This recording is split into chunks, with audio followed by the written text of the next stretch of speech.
How do Photoshop's lasso tools work? Imagine you're trying to cut out a shape from a photo, but you want to do it with as much control as possible.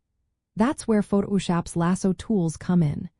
They are designed to help you draw around parts of your image so you can isolate and edit specific areas easily. There are 3 main types of lasso tools, each suited for different kinds of selections.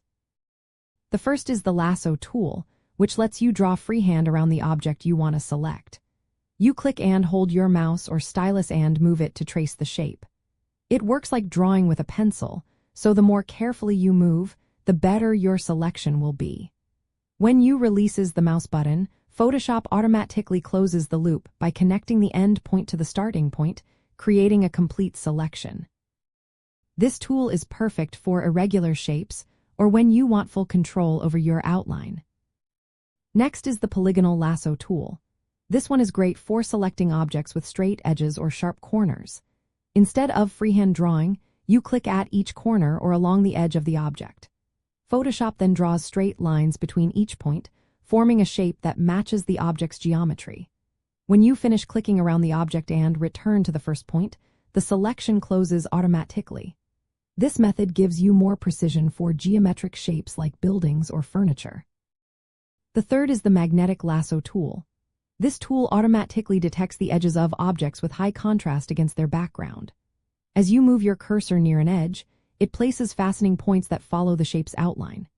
You can adjust settings like width, which controls how far from your cursor Photoshop searches for edges, contrast, which makes the tool more or less sensitive to differences in color and brightness, and frequency, which determines how often points are added.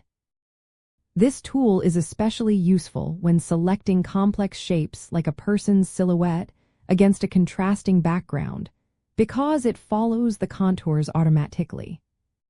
To make your selections even better, you can use keyboard shortcuts. Holding the Shift key adds to your current selection, while holding Alt or Option on Mac subtracts from it. This way, you can fine-tune your outline without starting over. You can also soften the edges of your selection by adjusting the feather setting in the options bar, which helps blend your edits smoothly. Anti-aliasing is usually turned on by default, making the edges look softer and more natural, avoiding jagged lines. After you make your selection, you can refine it further in the Select and Mask workspace for more control.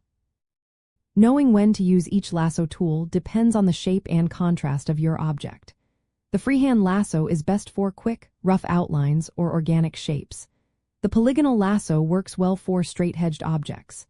The magnetic lasso is perfect when your object has clear, contrasting edges.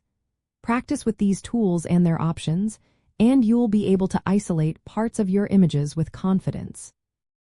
This makes your Photoshop projects more precise and efficient, whether you're editing photos, creating composites, or designing graphics.